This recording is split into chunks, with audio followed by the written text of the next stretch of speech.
உள்ள போ.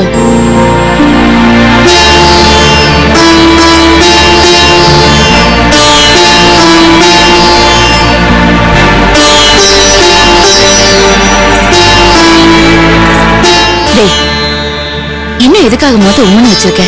கொஞ்சமாவது சரி.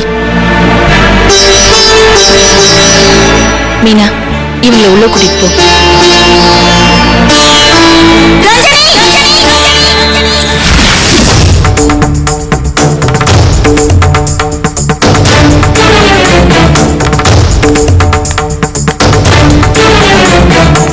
என்னக்கா நீங்க மட்டும் வந்திருக்கீங்க? நீ பண்ண காரியத்துக்கு நான் இங்க வந்திருக்க கூடாதுதா. ஆனா உன்னை 4 வார்த்தை நறுக்குன்னு கேட்டு போனதா என் மனசு ஆறும் நீங்க வந்த. இது வரைக்கும் இப்படி ஒரு அவமானத்தை எங்க குடும்பம் சந்திச்சதே இல்ல. கல்யாணத்துக்கு வந்த அத்தனை சொந்தக்காரங்களும் மண்டபத்துல இருந்து நேரே எங்க வீட்டுக்கு வந்துட்டாங்க. அவங்க கேக்குற ஒவ்வொரு கேள்விக்கும் என்னால பதில் சொல்லவே முடியல. நாக்க பிடிங்கிட்டு சாகல போல இருக்கு.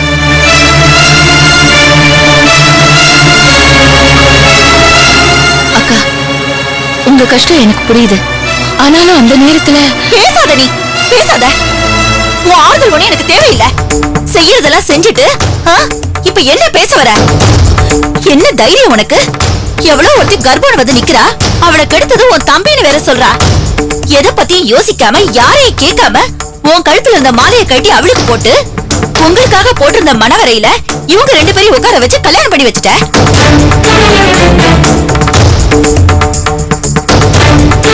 என்ன கேட்டியா? என் புருஷனை கேட்டியா? இல்ல வருஷ கணக்கா உன்னையே நினைச்சு உன்னையே கல்யாணம் பண்ணிக்கணும்னு நினைச்சுக்கிட்டு இருந்தானே ஒரு முட்டாள், அந்த கோபியை தான் கேட்டியா?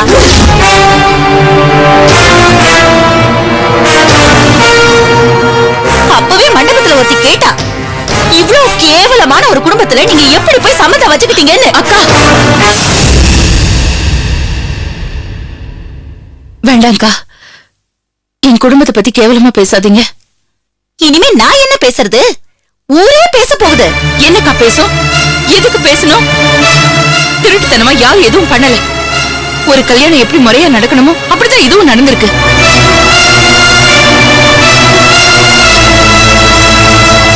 ஓ, இந்த மாதிரி கல்யாணம் நடக்கிறதுக்காகத்தான் நாங்க இவ்வளவு செலவு பண்ணமா?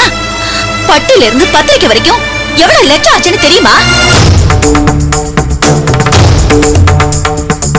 கோபியோட அழகுக்கும் படிப்புக்கும் பெரிய பெரிய பணக்கார இடத்துல இருந்தெல்லாம் பொண்ணு வந்தது. அதையெல்லாம் வேண்டான்னு சொல்லிட்டு எதுவுமே செய்ய வழி இல்லாத உங்க குடும்பத்துல போய் சம்மந்தம் வச்சோமே, அதுக்கு நல்ல பாடம் சொல்லி கொடுத்துட்டேன். மகேஸ்வரி, கோவத்துல என்ன பேசுறோன்னு தெரியாம பேசாதீங்க. என் பொண்ணு பண்ண சரின்னு நான் சொல்லல. அதுக்காக ஒட்டுமொத்த குடும்பத்தையும் தப்பா பேசாதீங்க.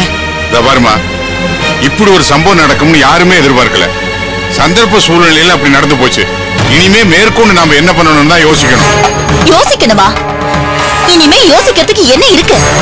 இல்ல இனிமே யோசிச்சுதான் என்ன பிரயோஜனம்? இப்ப கல்யாணம் வச்சோம், உங்க பையன் இந்த பொண்ணை கெடுத்துட்டான்னு கல்யாணம் பண்ணி வச்சீங்க. மறுபடியும் நாங்க கல்யாணம் ஏற்பாடு பண்ணுவோம்.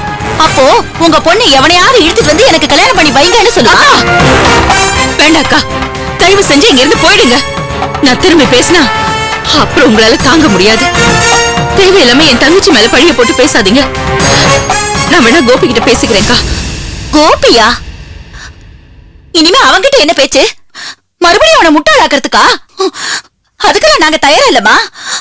போதும் போதுமா, உங்க சங்காத்தமே போதும். கோபிக்கு நாங்க வேற இடத்துல சம்பந்தம் பாத்துக்கிறோம்.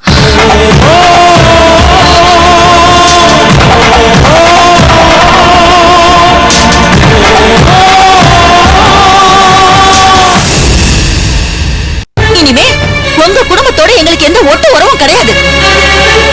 உங்க வீட்டு வாசப்படி நாங்க இனிமே மிதிக்க மாட்டோம். நீங்களும் அங்க வந்து நிக்கணும்னு நினைச்சு கூட பாக்காதீங்க. மகேஸ்வரி,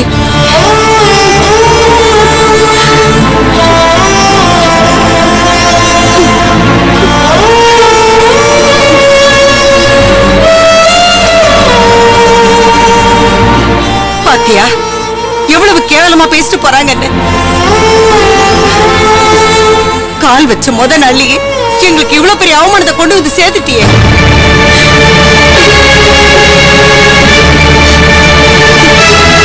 பணக்காரத்தனமான விளையாட்டெல்லாம் என் மகன் கிட்டதான் விளையாடணுமா?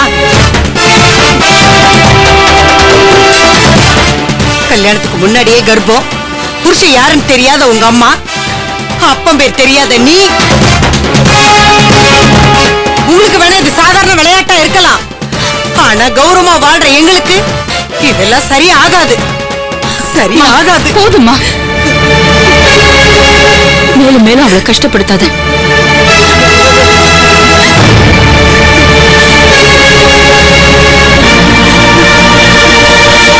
என் வயித்துல பிறந்த நீ இப்படி ஒரு தப்ப பண்ணுவேன்னு நான் நினைக்கவே இல்லடா.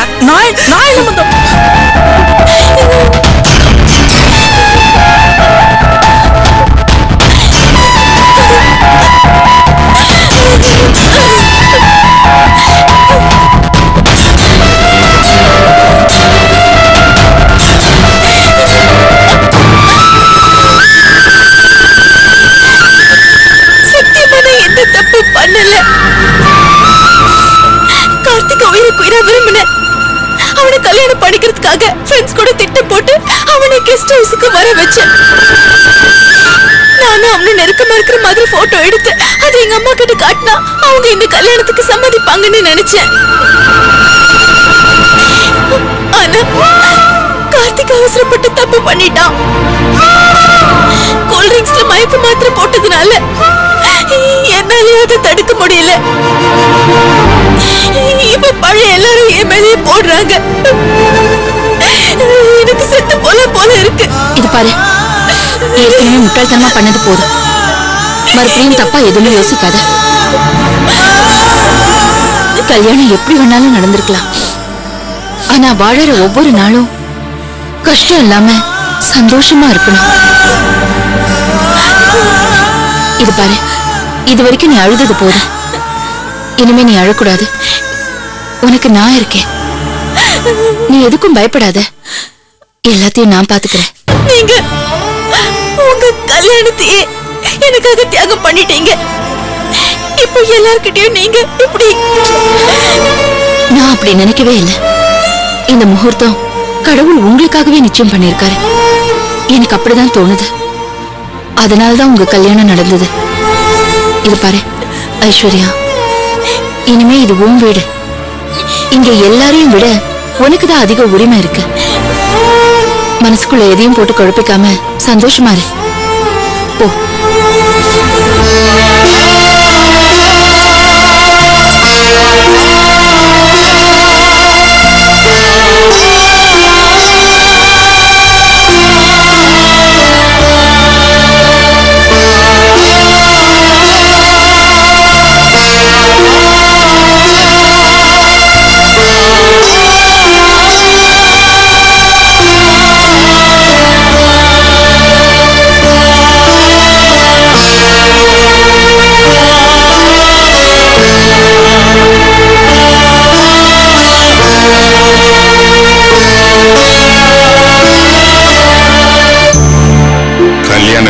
கலகலப்பாவா இருக்குது. ஏதோ சுடுகாட்டு கொண்டு போய் பணத்தை அடக்கம் பண்ணிட்டு வந்த மாதிரி உட்கார்ந்துகிட்டு இருக்கிறோம்.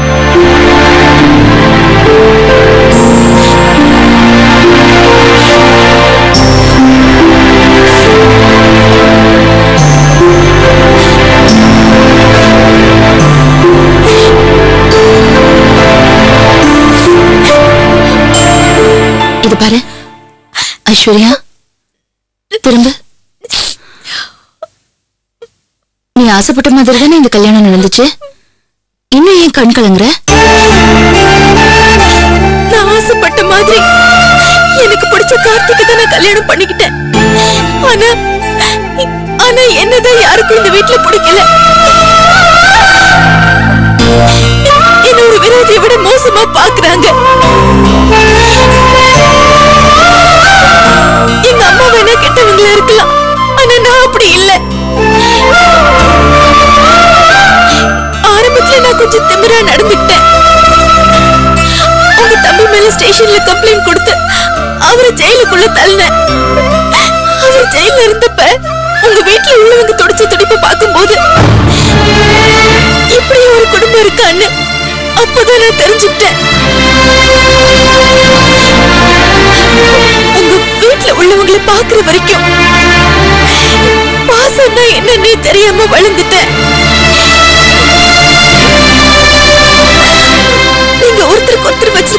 இருந்து பார்க்கும்போது இந்த குடும்பத்துல நாமளும் இருக்க கூடாதான்னு பல நாள் ஏங்கி இருக்கேன்.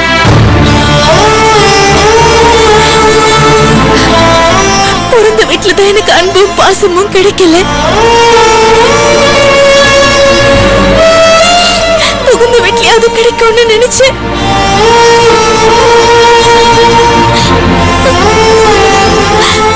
ஆனா உங்க வீட்டுல உள்ளவங்க என்கிட்ட முகம் கொடுத்து கூட பேச மாட்டேங்கிறாங்க. பேசுவாங்க, பேசாம எங்க போறாங்க? நீ இந்த வீட்டு மருமக. அது மட்டும் இல்லாம இந்த வீட்டோட வாரிசை சுமந்துகிட்டு இருக்க. உன்கிட்ட போய் யாராவது பேசாம இருப்பாங்களா? வெளியில கொஞ்சம் கோவமா பேசுறாங்கன்னா அதுக்கு ஒரு காரணம் இருக்கு. அவங்க எதிர்பார்த்தது வேற, நடந்தது வேற. என்னோட கல்யாணம் நடக்காம நின்னு போச்சுங்கிற கோவத்துலதான் அப்படிலாம் பேசிருப்பாங்க. எங்க அம்மாவும் சரி, எங்க அப்பாவும் சரி, அவங்களுக்கு வெளி உலகமே தெரியாது. மனசுக்குள்ள ஒண்ணு வச்சுக்கிட்டு வெளியில ஒண்ணு பேச மாட்டாங்க. இந்த கோவத்தை பாரு, இன்னும் ஒரு நாளோ 2 நாளோ தான் இருக்கும். அதுக்கப்புறம் அவங்களே வந்து உங்ககிட்ட பேசுவாங்க. கவலைப்படாத. என் மேல எவ்வளவு அக்கறையும் பாசமாவும் இருக்காங்களோ அதை விட உன் மேல அக்கறையாவும் பாசமாவும் இருப்பாங்க. நீங்க தான் இந்த வீட்டுல என் மேல அன்பா இருக்கீங்க. அத நினைச்சுதானே கொஞ்சமாவது நிம்மதியா இருக்கேன். கூடிய சீக்கிரத்துல என்ன மாதிரி எல்லாரும் உங்ககிட்ட அன்பா இருப்பாங்க.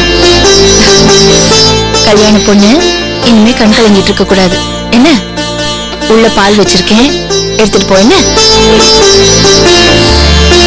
போ, அழக்கூடாது.